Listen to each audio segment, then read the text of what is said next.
Welcome back to another episode of Northwoods Whitetails Podcast. I'm your host, Joey Davis. In this week's episode, I sat down with Timmy Bolduc and we discussed the Woodman Arms Muzzleloaders and the loads that go in them. Timmy has sent thousands of rounds downrange with these guns and has got them extremely dialed. Whether you guys are using smokeless, blackhorn, 45 caliber, 50 caliber. He has these things dialed, bullets, powder, you name it. And this is a very informative podcast for all of you that are running a Woodman Arms. Listen to this. There's something in there that each of you guys can take away. Number of grains used, etc. Bullet grains. It explains it all. Timmy does a fabulous job.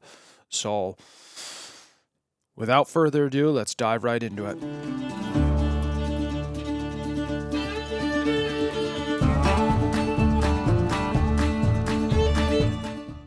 Tell me what you know about muzzleloader loads. What do you, for all these guys that are buying muzzleloaders, what do you recommend? 50 cal, 45 cal? Is there different loads between? There is.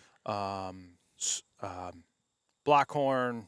For smokeless. Smokeless. Yeah. So I'll just list them right out. Okay, so the bulk of our sales are definitely going to be in 45. So probably most people listening to this are going to be getting a 45. If you want to shoot smokeless, I'm going to give you a few different options, and then I'll tell you my favorite. You can also do blackhorn with them. I am going to recommend the same bullet for both. The 250 grain Fury bullet that we sell is my favorite 45 cal bullet, and I've shot a lot. Like through the beginning of Woodman Arms, I was shooting power belts and a bunch of different bullets. It took a long time to find the right bullet, and what I mean by that is it was really difficult to find a 45 cal bullet that performed well on deer. So like my pump rifle, I use a Remington Corlock. You probably do too? Same. Great bullets, right? Mm-hmm. If you don't get a pass through with a Remington Corlock, when you find that thing, it's going to be in your hand, expanded, right? They just it's going to be mushroom. Exactly.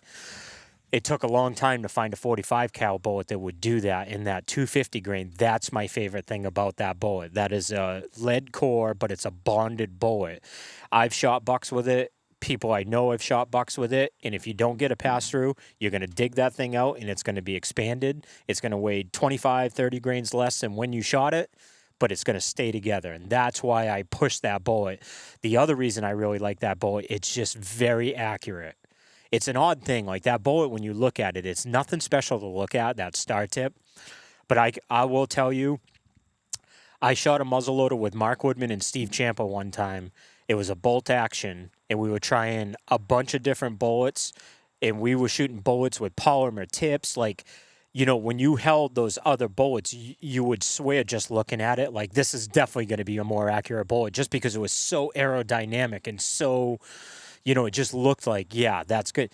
The best bullet we shot out of that gun that day, and we ramped that thing up, we were shooting 3,000 feet per second. With that gun, the best bullet, the most accurate bullet we shot was that 250 grain star tip. It was just, and like I said, when you look at it, you don't think it would be anything great, but I'm telling you, that bullet is just extremely accurate, and we put it to the test at 3,000 feet per second. Wow. That tells you the strength of that bullet. When you've got a charge going off behind that thing, with that amount of pressure, and for that bullet to not distort and do anything crazy where it starts getting inaccurate, says a lot about it. So anyways, the 250 grain is my favorite. You can also shoot the 225, but I like the 250, and I'll tell you why, is when you add more weight to so you got a 225 45 grain, when you take that same bullet and make it 250, it gets longer. Longer bullets stabilize better. That's the ballistic coefficient that Mark talked about on the last podcast. And all that is just how it flies through the air. When you have a longer bullet, they stabilize really good. So anytime I've ever gotten any trouble with a Woodman that I couldn't get sighted in, if I just go up in weight in the exact same bullet, I will usually get a really good load. But most of the time, like I said, it's not so much adjusting my powder, it's going up in weight.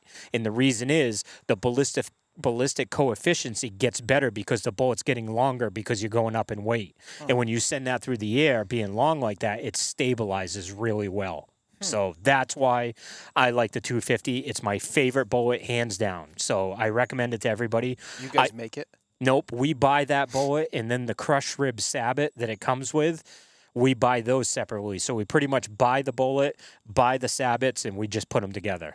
Yeah, and it's just, Mark always liked that crushed rib sabot, and we did shot a lot of different bullets to find that Fury bullet that I'm talking about, and it just happened to be the best one. So those two put together just... like I said, I can't emphasize enough. Don't waste your time trying to go find something different. Like, trust me, it's pretty much the best you're going to find. You've shot this bullet 1,000 I've shot it so times. much. I've shot deer with it. And like I said, the performance of this bullet on deer is phenomenal. It's just phenomenal. So, that bullet. Now, if you've got a 45 cal and you want to shoot Blackhorn, let's start with Blackhorn.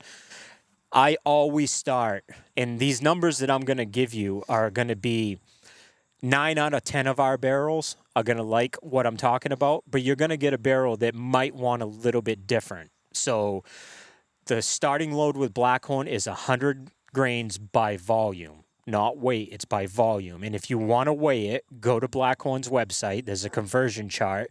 100 grains by volume equals, and I think it's like 72 grains or whatever it is on a scale. So you can weigh it. That's fine. But just go to that conversion chart. Don't weigh out 100 grains of Blackhorn because that's going to put you way over, right? But 100 grains, 9 out of 10 barrels love 100 grains. And I tell everybody to start right there, and all I do is just shoot 3-shot groups. I'll shoot 3 shots, really controlled, off a lead sled, do a good job shooting, squeeze your trigger, nice shooting, just do good shooting, and shoot a group with that.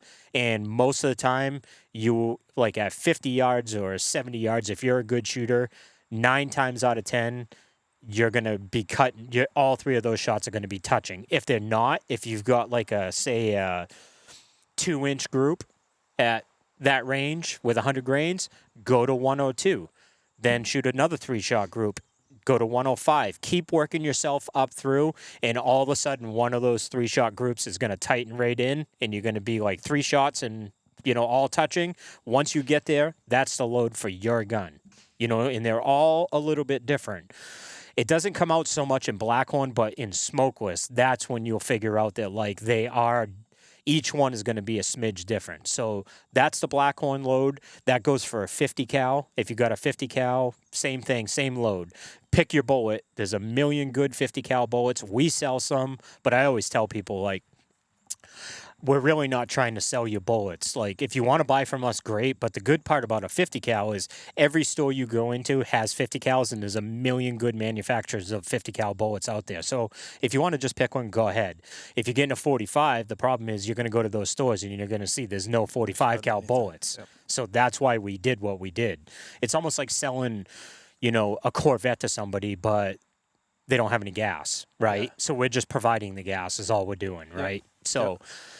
So that's your Blackhorn loads, 100 grains, same thing with the 50. Just work yourself up through. If you've got to, again, 9 out of 10 of you guys are going to just shoot 100 grains like I'm telling you, and you're never going to leave that spot. It's going to just zero right in, and you're going to be like, yep, not touching it. And like my own personal tracking gun, it's 100 grains of Blackhorn with that 250 grain bullet. That's what I shoot. Have you gone the other way at all? Have you shot like 90 to 100? 100 is a sweet spot. 100's a sweet spot. And the reason I don't go south of that, you've got to get enough speed behind the bullets for that thing to expand. If you get too light on your powder, you're not making it fast enough. So when that hits, it won't mushroom. It'll just go in. Just penetrate. Yeah. So 100 grains, that bullet's going to expand.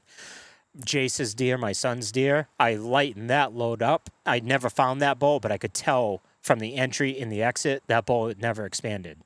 It just shot right through, and it stayed a point the entire way. When you get to 100, that's fast enough that when you hit something with that it's going to expand. So it gives it enough speed to expand. Yep. So that's the Blackhorn loads, and that's the bullet. Now we'll go to smokeless 45 because that's what most people buy, and that's definitely our most popular seller is going to be a 45. So 45, you got 3 choices. You can shoot H4198. not IMR. There's a lot of guys that call me up and they're like, oh, can I just get IMR? And the answer is no. It's H4198, but the problem with H4198 is it's really difficult to get. Like, you just can't find it right now. So I shot that a bunch. It's a great powder. Never had any problems with it. I really like it. The other one, the equivalent to the H4198 would be Vitavore N120. Then you can also shoot Vitavore N110. And all these are is like the N110, the N120. These are just like burn rates. And I'm not going to pretend to understand why we're recommending that. It's as simple as this. Mark Woodman will just be like, hey, we're going to go shoot this gun, and we're shooting N110. He's the one that did all the research. He knows the burn rate. He knows with this length of barrel, with this specific burn rate, it's going to burn all the powder and not have, because sometimes, like, if you have a shot on snow, like if you put 120 grains of black horn in one of these guns, shoot it on snow, and you'll have a little stream of unburnt powder out in the snow right there, and you're just not burning it all. So you have to get the correct burn rates to make sure you burn the entire charge before the bullet comes out of the muzzle, right? And like I said, you can put too much black horn where you're actually not even burning the 120 grains. You're actually only burning 100 or 110, and the other 10 is just in the dirt out in front of you. It never gets burned. So N110, N120, and then H4198. Now, H4198 and N120, those two are very similar to each other. The magic load that I found, kind of like in Blackhorn, is 100 grains. The magic load for those two, H4198 and N120, is 57 grains by weight. And to be clear, I just want to get this on record that whenever you're shooting smokeless, weigh it. It's never by volume. You don't want to pour into and measure anything with smokeless by volume, because you'll see when you have these different powders, the grain sizes of these powders is very different. So if I took N110 and tried to pour it into, let's just call it 50 grains, poured it in, if you poured that out on a scale and then did the same thing with N120, they're going to weigh different, because N120 is a lot finer particles than N110. So you don't get the same amount of volume, so I feel like smokeless is so rowdy because it creates so much pressure. You got to be very detailed and like be precise on weighing it. So you always want to weigh it. So N120 and H4198, the optimal load seems to be 57 grains by weight. Almost every single one of these guns that I've shot, I've landed right there at 57. That's the most accurate load. With that specific load in the bullet that I'm talking about, you're going to be right around 2,400 feet per second at the muzzle, which is pretty fast. That's fast for a muzzleloader. But the way I do it, so if somebody buys one of these guns and you want to shoot either one of those two, N120 or H4198, don't go right to 57. Start at 55 grains, shoot a 3-shot group. It's probably going to be this big. Go to 55 and a half, shoot a 3-shot group, 56, 56 and a half, and just keep working yourself up through. And when that group, and it's crazy, but these things are so accurate that when you get that right, it literally goes from this to that in 3. Shrinks it right down. It just, you'll know it. It's like no question when you find it. When you land on that load, I'm telling you, there will be no doubt in your mind, like, that's the load. And once you have it, once you find that load, that's the load for the life of that gun. Like, that's the load for your barrel. And again, they're very, very similar, but I have definitely shot barrels that didn't like 57 grains and just was a tack driver with 56. That's just what that barrel wanted, right? Mm-hmm. So that's the N120 and the H4198 load. And I would stop somewhere. I wouldn't go a whole lot more than like 60 grains, 61. Somewhere in there. Now you're creating a lot of pressure, and our gun will handle that, but you're creating a lot of pressure when you get up that much with that kind of powder, with that specific powder. It's getting a little bit too rowdy, Mm-hmm. So I definitely would stay, like I said, end at 60. But again, from 55 to 60, if you're a good shooter, I will guarantee you somewhere in there on your way through, you're going to land on the load. And once you find it, just stop there. So those two powders are really good, and I really like those powders. But I did try N110. the day that I met with Travis and those guys, Yeah. and we shot you guys' gun. I'm in love with N110. I really, really like it. And there's a couple reasons.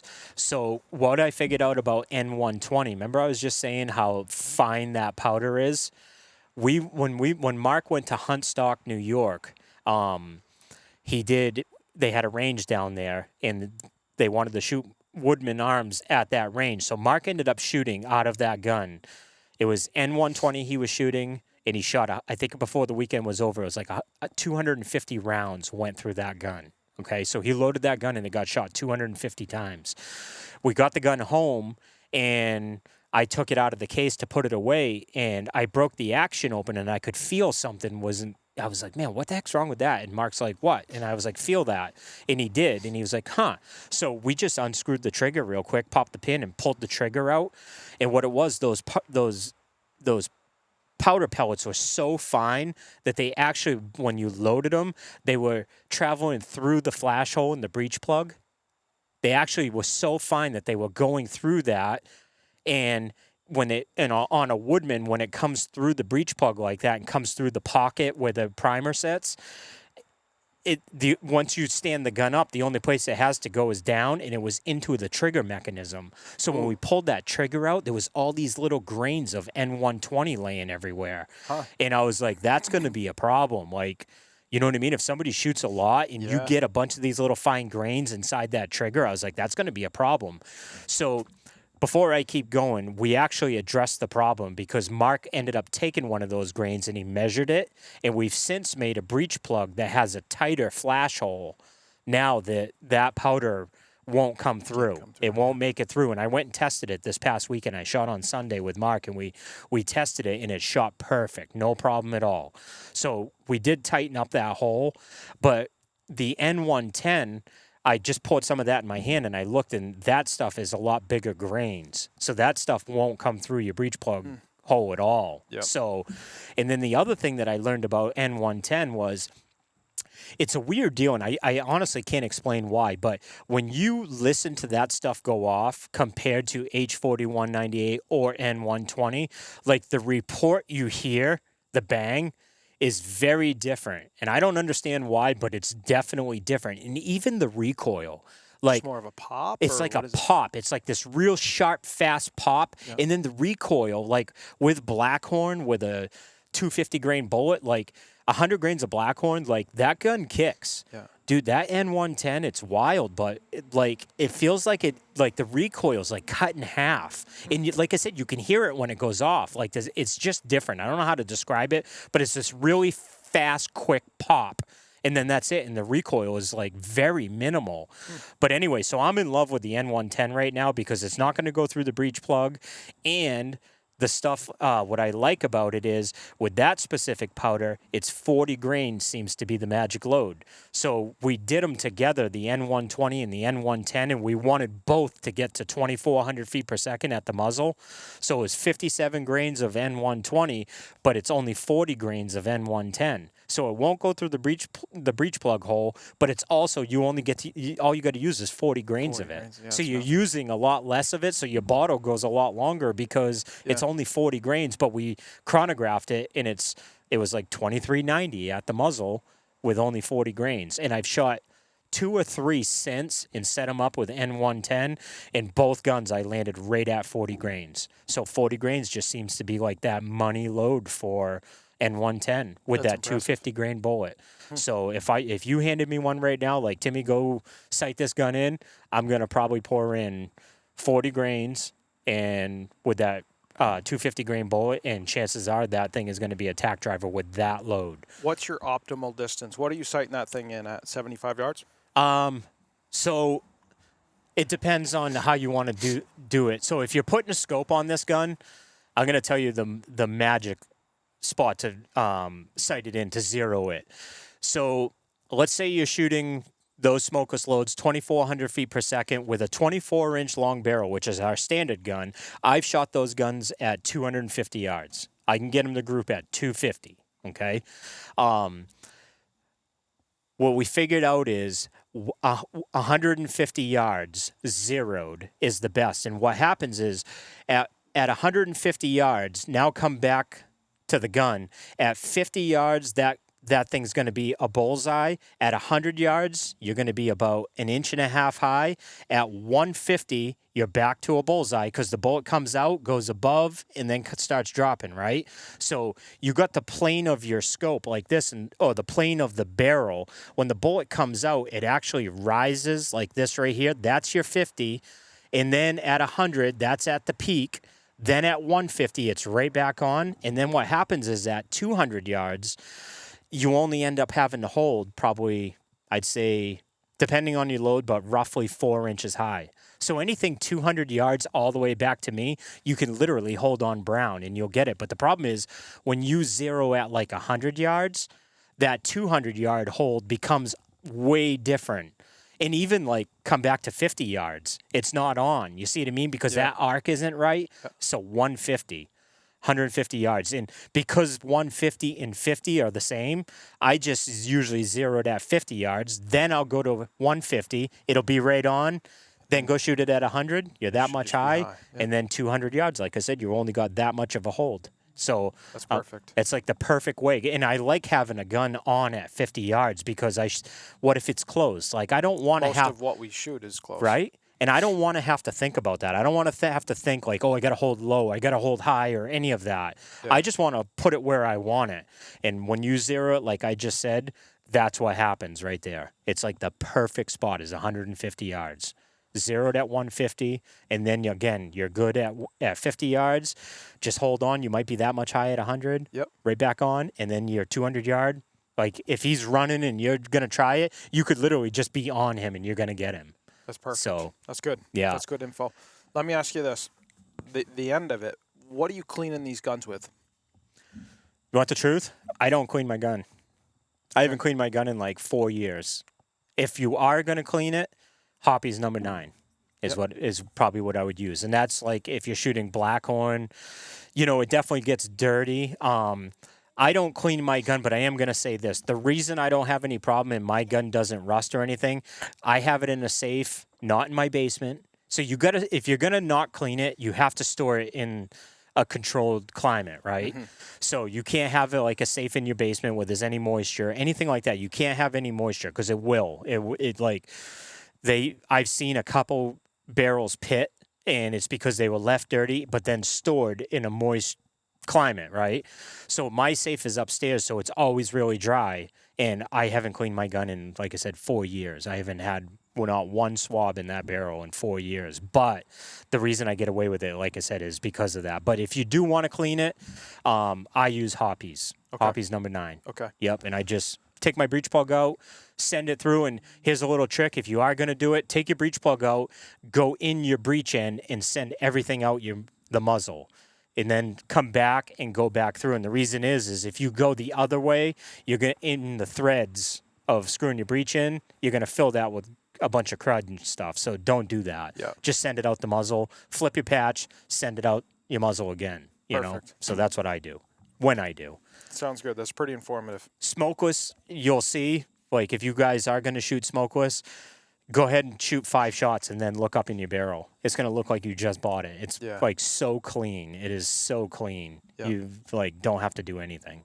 So awesome. Yep. What's your take on you're hunting all day, cold, shitty out, maybe it's a little damp. You bring the gun back into the truck. Do you bring it inside to camp? Yes. You let it dry out? Yep. You do? I do. So this is another thing that I do. I tape the end of my barrel. Mm-hmm. I use black electrical tape. I go make a cross, go up and over, and then I do one wrap around the barrel to hold that tape down so it doesn't peel off or anything like that. If you do that right there, you literally can hunt with the thing all season. I don't care what you hunt in. I have put this thing to the test. I've been on buck tracks on days, and then at the end of the day, like if there was ever a time like this thing should misfire, this is it right here. Like I did it today. I've had that gun so covered in ice, and I mean just if there was a time where it was going to misfire, this is it. That was the time. Right here. You snap that thing up and it goes right off. One time I did have my Woodman, and it didn't misfire. It fired, but I'll explain what happened in a minute, but I had hunted the day before. I tracked a buck up on a mountain. There was snow everywhere, and I didn't have my barrel taped. So throughout the course of the day, I had gotten a bunch of, snow and moisture that had gotten into the barrel because it wasn't taped. So I got back to my truck, went back to camp, brought it inside, leaned it up against the wall, got up the next morning, put a primer in. When I got down to the place, I climbed right back up on that mountain, picked up a buck track, tracked him down, and snapped up to take a shot at him. And when I did, I touched it off, and I remember, it was the oddest thing, but I remember sitting there, and I remember looking at the gun, and I remember thinking to myself, if somebody was standing here right now and bet me $50, did that gun fire or not? I couldn't have told you. Like, I didn't know if it went off. Like, I heard something, but I felt no recoil. I didn't know if the primer just went off or what. Like, I literally did not know. So I take the gun, crack it open, pop the primer out, and I looked up through the breech plug, and I saw daylight. And I was like, well, it fired. And I'm like, what the heck happened? And I'll tell you what happened. The day before, I'd gotten all that moisture in the barrel, and when I went back to camp and leaned it up against the wall, all that moisture had gone down to the bullet, sat there, snuck around in the rifle and snuck around my bullet. I had 100 grains of blackhorn underneath of it. It soaked 80 of it, but the 20 grains down by my primer was dry. So when I touched that off, it was only that 20 grains that actually went off. And that bullet bounced off that buck probably. That's all you got? Yeah, exactly. And I was that right there that day. That's when I learned. After that happened, and I figured that out. I was like, the only way you're going to get this gun to misfire, it's going to come from the muzzle. Yep. It's going to be moisture from the muzzle, because the action of that gun, you see, it's pretty sealed up. Mm-hmm. And I've put it to the test, and it's not going to misfire from getting moisture back by your primer. It's going to be if you allow it to come and get around the rifle and around your bullet and get to your powder. So just tape it. Just tape it. I shot a buck a few years ago at 230 yards with my 40 cal with a taped muzzle. And I mean, that's a poke. For me, it is. That's a long shot, right? Yeah, that is a long shot. Yep. It does not affect the accuracy. No problem. Just shoot right through the tape. So when I go shoot my gun before the season, I load it up for tomorrow's opening day. I load it up, tape the end of my muzzle, and I hunt all season long. I don't unload it. You don't worry about it. I do nothing. I do absolutely nothing. That's good. What kind of primers you running? So right now, I shot Remington STSs for years. Those are a really good primer, but right now I'm shooting Cheddite primers. And Cheddites are actually the only one that I found. I don't know, maybe there's others out there. I don't think there is, but it's the only waterproof primer I've ever found. So if you look at a Cheddite primer on the back side, not the side that the firing pin hits, the side where the flame comes out, if you look, there's a dab of red epoxy they put over that, and it makes it waterproof. And I actually think it works, and I'll tell you why I think it works. So I had probably two different guys through the last 2 years that were on buck tracks or hunting and fell in rivers. They were crossing rivers and they fell in the water, and the gun went to the bottom of the river, and they picked it up. And I remember when these guys called me to tell me, they were like, dude, I was so impressed because the gun still fired. And I thought to myself, that's pretty good. A gun can be dropped to the bottom of a river underwater for 10 seconds, however long it is, and you can pull it out and that gun will still fire. I was like, that's pretty good. So it got me thinking anyways. So this past winter, I wanted to see how long it would last underwater.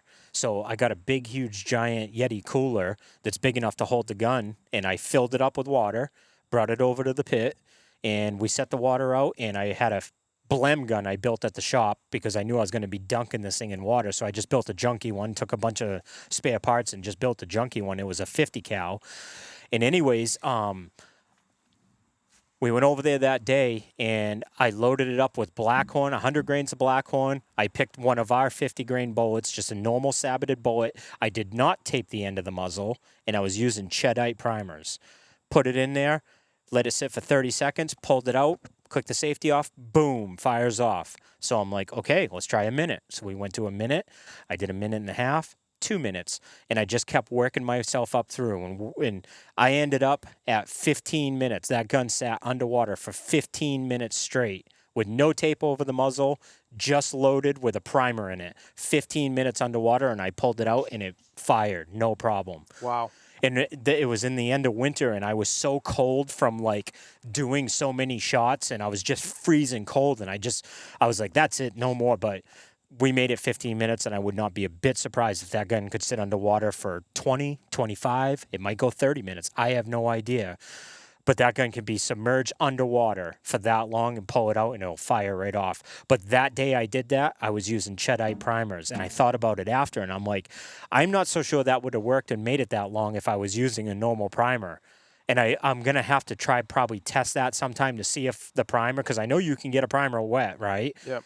And that was with Cheddite primers. And once I saw how long that lasted submerged underwater, whether it's, I don't know if it's our gun and the water just never had a chance to get to the powder. I don't know what it was, but I know there was probably a really good chance that that primer is what made that possible. That's awesome. So Cheddite primers is what I'm into now. Awesome. Yep. Well, thank you. Yep. Thank you. And Super also, real informative. quick before we stop, any of the 50 cal guys, I haven't personally shot smokeless out of a 50 yet. I will.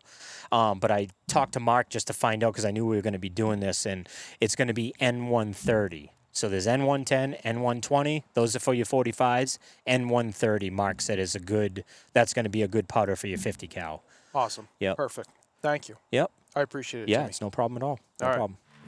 No one can save you. You better